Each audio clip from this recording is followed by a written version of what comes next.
بسم اللہ الرحمن الرحیم۔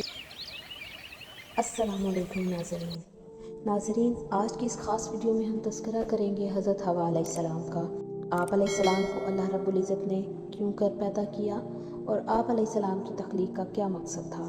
ناظرین، تمام تفصیلات آج اس ویڈیو میں ہم آپ کو بتائیں گے، لہٰذا آپ نے ویڈیو کو بغیر اسکپ کیے اینڈ تک لازمی دیکھنا ہے۔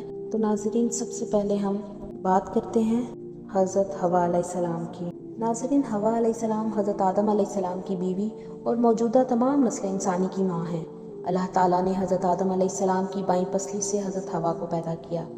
جب آنکھ کھول کر حضرت آدم علیہ السلام نے انہیں دیکھا تو اپنے خون اور گوشت کی وجہ سے ان میں انس و محبت ان کے دل میں پیدا ہوئی۔ پھر پروردگار نے انہیں ان کے نکاح میں دیا اور جنت میں رہائش کا حکم عطا فرمایا۔ بعض کہتے ہیں کہ آدم علیہ السلام کے جنت میں داخل ہو جانے کے بعد حضرت حوا پیدا کی گئی۔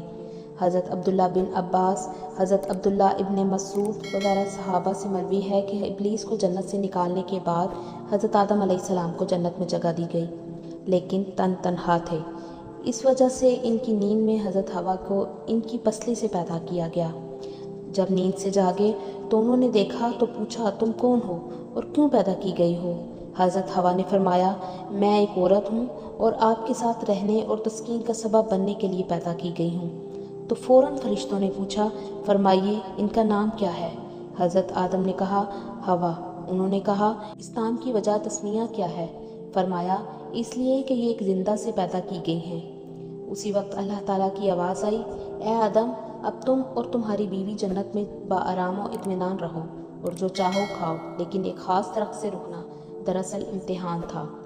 بعض کہتے ہیں کہ یہ درخت انگور کی بیل تھی، کوئی کہتا ہے گیہوں کا درخت تھا، کسی نے سبلا کا کہا ہے، کسی نے کھجور، کسی نے انجیر کہا ہے، کسی نے کہا ہے اس درخت کے کھانے سے انسانی حاجت ہوتی تھی جو جنت کے لائق نہیں، کسی نے کہا ہے اس درخت کا پھل کھا کر فرشتے ہمیشہ کی زندگی پا گئے ہیں۔ امام ابن جریر فرماتے ہیں، کوئی ایک درخت تھا جس سے اللہ نے روک دیا، نہ قرآن سے اس کا تعین ثابت ہوتا ہے نہ کسی صحیح حدیث سے۔ مفسرین میں بھی اختلاف ہے اور اس کے معلوم ہونے سے کوئی اہم فائدہ، نہ معلوم ہونے سے کوئی نقصان نہیں۔ ناظرین، امید کرتی ہوں کہ آج کی ویڈیو آپ کو اچھی لگی ہوگی۔ ویڈیو پسند آئے تو ویڈیو کو لائک کر دیں اور مزید اس طرح کی ویڈیوز دیکھنے میرے چینل کو سبسکرائب بھی کر دیں اور صدقہ جاریہ سمجھ کر اپنے دوستوں کے ساتھ شیئر بھی کر دیں۔ ملتے ہیں نیکسٹ ویڈیو میں۔ اللہ آپ کا حامی و ناصر ہو۔